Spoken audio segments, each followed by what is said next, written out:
Five, four, three, two, one, zero. Disfruta con Víctor Alvarado y su equipo de lo mejor del cine.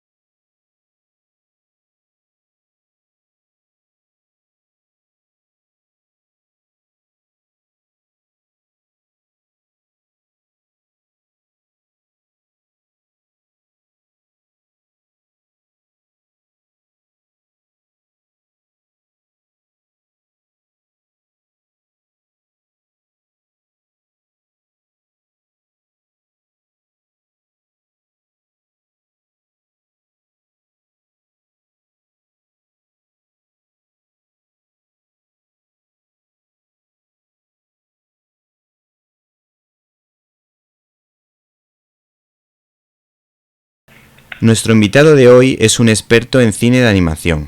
Se llama Juan José Zanoletti y es el autor de Gnomos, Naranjitos y Mosqueperros, la vuelta al mundo en dibujos animados de Diablo Ediciones. Buenas tardes. Hola, buenas tardes. En primer lugar, nos gustaría que nos dijeras en qué consiste tu trabajo como animador.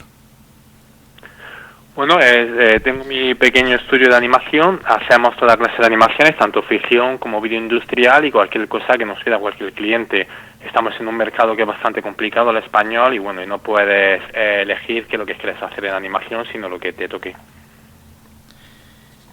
Con respecto al libro que has escrito, hay un capítulo bastante largo que lo dedicáis a los estudios japoneses Nippon Animation. ¿Qué nos puedes decir de esta compañía de Extremo Oriente?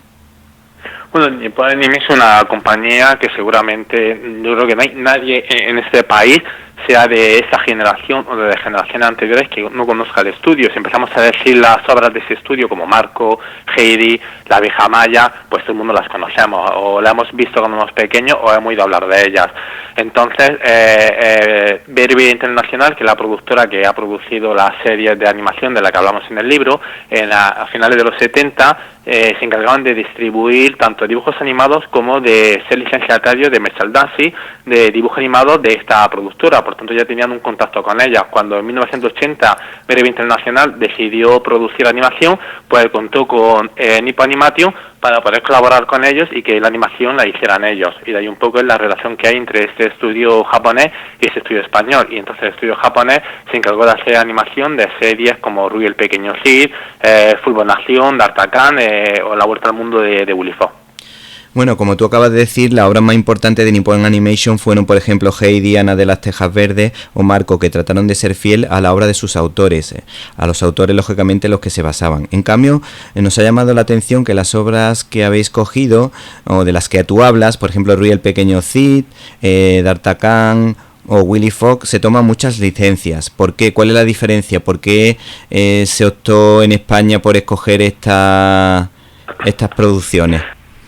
Bueno, en primer lugar, no es causa de Nippon Animation. Estas son producciones españolas. Sí, sí. Que en su producción pueden contar, para hacer animación, pueden contar con Sí. estudios japoneses o con estudios franceses o con estudios de cualquier otro país. Sí. Toda la producción, guión, storyboard, todo el trabajo creativo se hacía en España. Es decir, si ha habido licencia no es causa de Nippon, es causa de los españoles. Nippon hace lo que le van diciendo los españoles que tienen que hacer.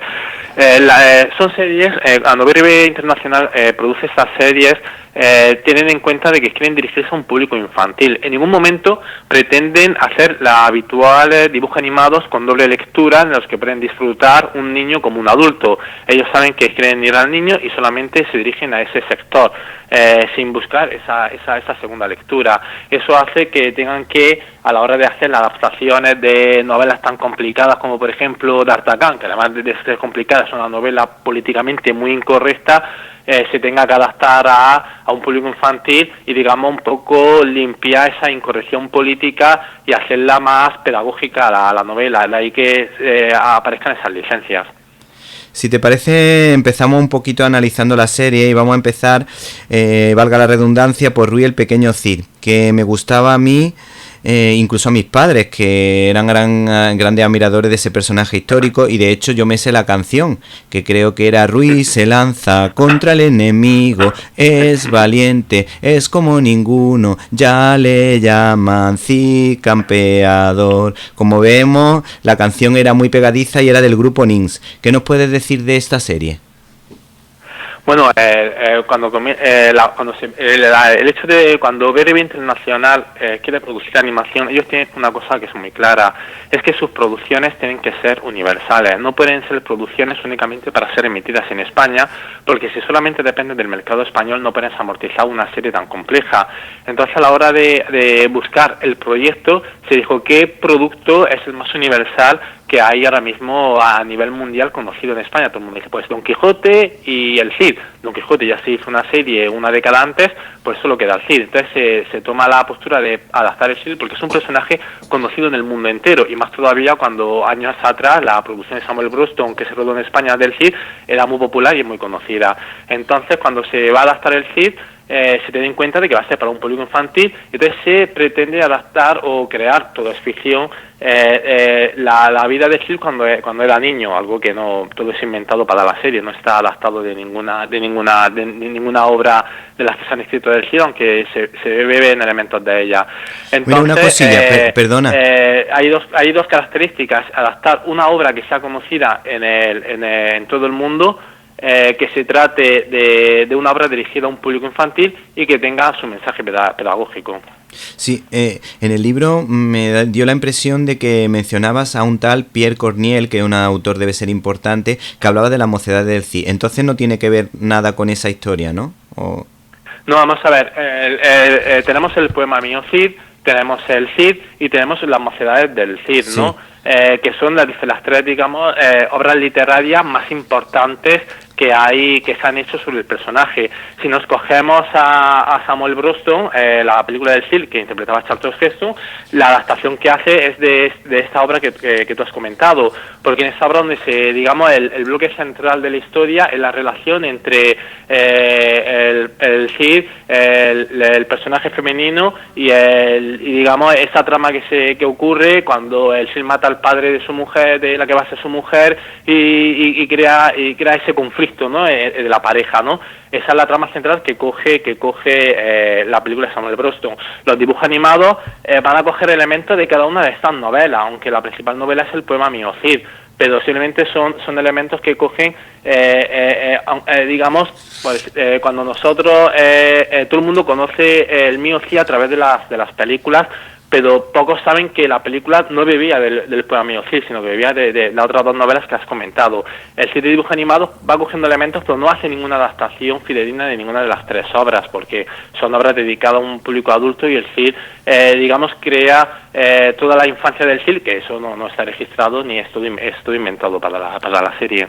Mira, hay una cosilla que nos ha llamado la atención y que nos da la impresión de que, a pesar de ser un relato para niños, trataba de mantener el ideario o el ideal del caballero andante, y que trataba de captar un poco la idea del personaje de Cid, para que por lo menos los niños captasen la esencia. Y nos ha llamado la atención la pequeña adaptación que han hecho sobre una parte del poema, que dice: Hola Ruiz, sé valiente, cuando seas un hombre serás un gran caballero, protegerás el reino y todos hablarán de ti. Ruiz, sé fuerte y leal, y ahora te dejo, Ruiz, sé que seguirás mis consejos.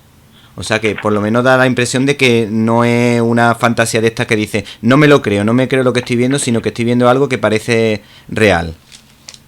Sí, el poema de Mío Cid, una de las características principales que tenía es que pretendía ser realista, es al contrario que otras obras coetáneas o anteriores al Cid, como puede ser, yo sé, la canción de Roldán, o la muerte del rey Arturo, o los Nibelungos. En todas estaban llenas de magia, ¿no? El Cid pretendía alejarse de esa magia y mostrar que contaba unos hechos reales, es decir, el poema de Cid nos cuenta la vida del caballero desde hasta su muerte, ¿no? Que muere de anciano, es decir, no muere heroicamente como los héroes de la Edad Media, de la literatura de la literatura de la Edad Media. Pero sí hay un único elemento en el poema de Mío Cid que sí tiene un poquito de género fantástico, que es esa aparición que tiene el Cid, que le vaticinan su futuro heroico, aunque en el poema el Cid lo sueña, ¿no? Entonces queda un poco camuflado en que es magia o si estamos dentro de la realidad todavía. Ese trocito sí es adaptado, es cierto, adaptado en el primer capítulo del Cid, donde el Cid, el protagonista niño, está durmiendo y se le presenta un ser alado y también le hace el mismo vaticinio de que vas a tener un futuro heroico. Cambiando de tema, D'Artagnan y los tres mosqueperros hace referencia a la obra de Alejandro Dumas, pero convertidos en seres antropomorfos y cargado de mucho sentido del humor. Además, me da la impresión de que los villanos de la historia es una de las claves de esta adaptación televisiva infantil, porque Rochefort y Richelieu transmiten una sensación de miedo y de intriga realmente interesante. Sí, eso es cuestión en toda la ficción, ¿no? Cuanto mejores sean los malos, mejor va a ser la historia, ¿no? Y en este caso, D'Artagnan y los tres mosqueperros está contando con tres villanos que son el conde, el Richelieu y la gata, ¿no? Que son los tres villanos impresionantes, que además es lo que te queda siempre de la serie. Cuando ves la serie desde pequeño, los villanos nunca los olvidas, ¿no? Y bueno, ya es habitual en toda la ficción, cuanto más fuerte sea el villano, mejor vas a tener la historia, y en este caso sí tenía tres villanos bastante buenos que recordamos. Bueno, la banda sonora era de Los Popitos, que es un grupo musical que lógicamente ha desaparecido y que también era muy pegadiza, porque decía: eran 1, 2 y 3 los famosos mosqueperros, el pequeño D'Artagnan siempre iba con ellos. Bueno, y además el merchandising. ¿Qué nos puede decir del merchandising? Porque era alucinante. Yo no sé si fue con esta o fue con la historia de la Vuelta al Mundo en 80 días. Me hinché de yogures de Danone porque te daban estampitas para conseguir completar el álbum. Sí, bueno, la música contaba siempre con los hermanos de Angelis, que eran los que componían las canciones y componían el score de todas las series de esa primera etapa. Y su música se caracterizaba por ser muy pegadiza y sus canciones eran muy fácil de recordar, lo que hacía que se convirtiera en éxito rápidamente. Luego el merchandising tiene una parte fundamental en aquella época en el mundo de la animación, porque las productoras amortizaban más con el merchandising que con la emisión de la serie. Ese merchandising básicamente que podría ser el 40-60% de las ganancias que podría tener el estudio. Y si solo dependiesen de la emisión de animación, no hubiesen podido amortizar o ganar el dinero que habían ganado, ¿no? Me sale así casi en todos los 80, desde el año 1980 o bueno, desde finales de los 70 hasta casi mediados de los 90, era esencial y era parte de lo más importante de una producción de dibujo animado. La obra con la que no he conectado demasiado bien fue Las aventuras de Naranjito, que no me decían nada a pesar de ser niño. ¿Estamos ante la peor obra de este gran equipo de producción? No lo creo. A ver, yo creo que Naranjito era una serie para un momento adecuado y para un país adecuado. Es la razón por la que nunca más se ha reeditado la serie, ¿no? En Naranjitos la serie se componía con casi la mayor parte del capítulo era imagen real, y luego había unas secuencias que eran animadas, ¿no? Que daban paso a la imagen real. En la imagen real pues explicaban todas las series que iban a ver en el mundial, y además hacían un recopilatorio de los mejores goles de todos los mundiales. Algo que hoy día con internet no hay problema, pero que en aquella época que no se sentía internet, la única forma que tenías de ver todos los goles, los mejores goles del mundo, era a través de, por ejemplo, ahora mismo de la serie de Naranjito. Entonces, cuando se estrena la serie de Naranjito, te diriges a un público infantil con los dibujos animados y tal vez a un público más juvenil con la imagen real.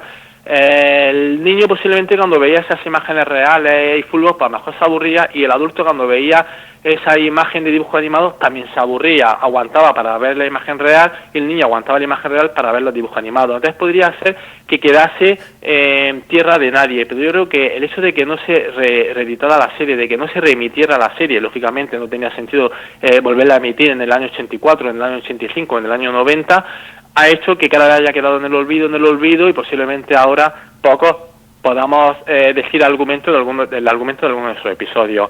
Pero a nivel de calidad técnica o calidad artística no era ni mejor ni peor que otras series, ¿no? Había sido también animada por Nippon Animation y la calidad entra dentro del tono habitual de breve internacional. Quizá la quitaron de medio la serie por la torta que nos dimos en el Mundial. No creo que fuese por eso, porque bueno, el naranjito es lo más recordado, es decir, recordamos más la mascota que la torta que nos dimos, o básicamente que en aquella época, si te acuerdas, la mascota pues recibió críticas brutales, ¿no? A nadie le gustó, o sea, no era muy difícil encontrar a alguien que dijera me gusta la mascota, y hoy día es casi el símbolo de toda una generación, ¿no? Todavía se recuerda la mascota a pesar de que no vemos los dibujos animados, recordamos la mascota a pesar de ser un mundial desastroso, pero al final ha ido con el tiempo, se ha quedado como un símbolo, casi un símbolo también español, ¿no? El naranjito.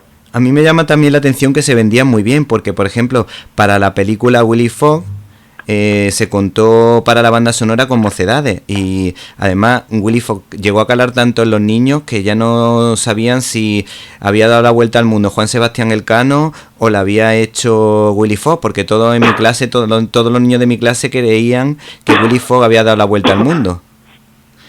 ¿Tú qué opinas de esa forma de venderse? El éxito de la serie ocurrió también con D'Artagnan, que en aquella época confundíamos y decíamos D'Artagnan o decíamos D'Artagnan, ¿no?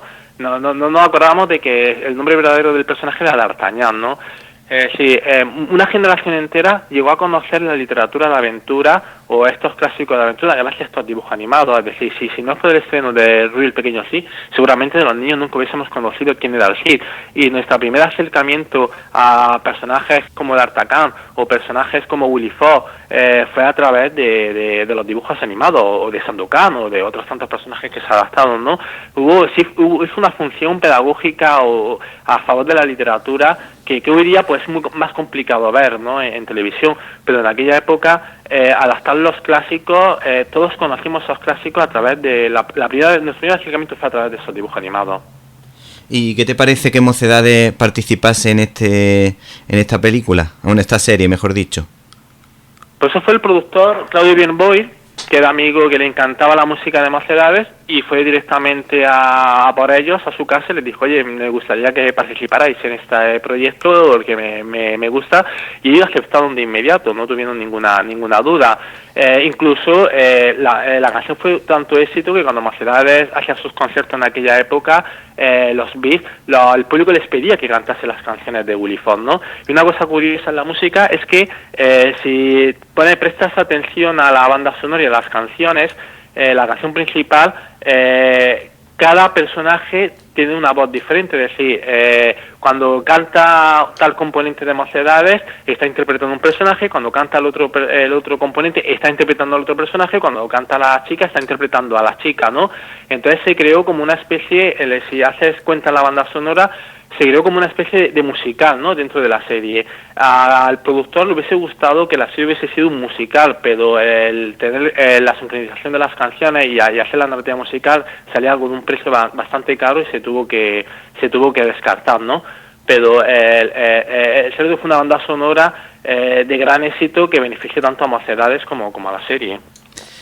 Y si te canto esta canción, soy un gnomo, el más pequeño del lugar. Si me quieres conocer, pon mucha atención. Quiere decir que nos estamos refiriendo a una serie que a mí particularmente me gustó mucho, porque hay un momento que llegas a creerte que los gnomos existen, por la magia que supieron crear los autores, tanto los guionistas españoles, como tú me estás contando, como los japoneses, ¿no es verdad?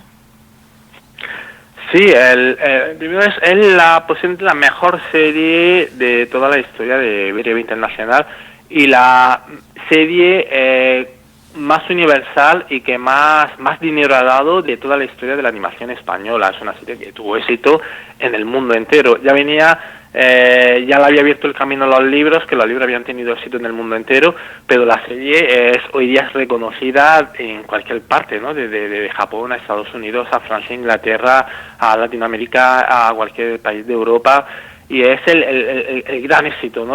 Posiblemente de la animación española, que hoy día sería casi imposible poder repetir con otro producto un éxito tan grande como el de los gnomos.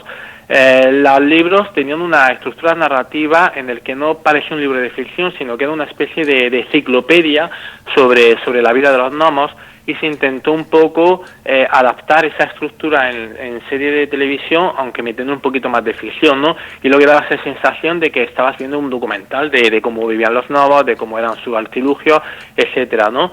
Y daba ese realismo que veíamos cuando éramos niños. Y por último, ya para no cansarte más, vamos a preguntarle, nos gustaría que nos dijera, en primer lugar, ¿por qué desaparecieron por qué desapareció esta forma de producir? Y cómo surgió la idea de la creación del programa de los sabios, que estaba presentado por Constantino Romero, que también tiene algo que ver con estos dibujos. Pues en primer lugar, no han desaparecido esta forma de hacer de dibujos animados. Es decir, BRB Internacional en pleno 2017 está todavía activo y produciendo dibujos animados. Sí. Lo que no ha ocurrido es éxitos tan terribles como había en esa época, por una simple razón. Si nos vamos a 1980 y cogemos un sábado a las 3:30 de la tarde, ¿qué estábamos haciendo todos los niños un sábado a las 3:30 de la tarde? Pues que no había otra cosa que hacer que ver la televisión y ver la primera cadena, que era la única cadena que había, y ver lo que nos ponían a esa hora. Si esa hora nos ponía Rui, pues Rui era un éxito terrible. Si esa hora nos ponían Candy Candy, pues Candy Candy era un éxito terrible. O si nos ponían Mazinger Z. Hoy en el 2017 coges a un chico y dices, ¿qué haces un sábado a las 3:30? Pues tienes 1000 cadenas donde elegir, tienes internet donde elegir, tienes videoconsolas donde elegir, tienes vídeo doméstico donde elegir, y por tanto ya no todos los españoles están haciendo lo mismo a las 3:30, sino se ha dividido la tarta. Entonces no hay ninguna sola serie que sea tan recordada o que tenga ese boom como podría haber tenido la serie de la época de los 80. Simplemente esa es la diferencia, pero animación se sigue haciendo actualmente, se sigue haciendo con la misma calidad, y el BRB como estudio sigue activo y no hay ningún problema por esa parte. Luego me preguntabas por los sabios. Los sabios, pues el productor Claudio Bienboy pues decidió presentar un proyecto de televisión española que trataba de un concurso dirigido a un público juvenil, donde participaba un adulto con un menor. Televisión Española aceptó, y en uno de sus viajes, cuando estaba en Japón Claudio Bienboy en Nippon Animation, vio que en Nippon Animation estaban produciendo una serie de dibujos animados donde cada capítulo explicaban la biografía de un inventor, y entonces decidió que en ese concurso iba a comprar los derechos de esa serie de animación, iba a meter ese capítulo, y el episodio del concurso pues trataría sobre lo tratado en el capítulo, ¿no? Y así un poco ese fue el origen de los sabios. Pues Juan José Zanoletti, hemos pasado un rato muy entretenido hablando contigo y nos ha encantado tu libro, Gnomos, Naranjitos y Mosqueperros, de Diablo Ediciones. Muchas gracias. Muchas gracias a vosotros.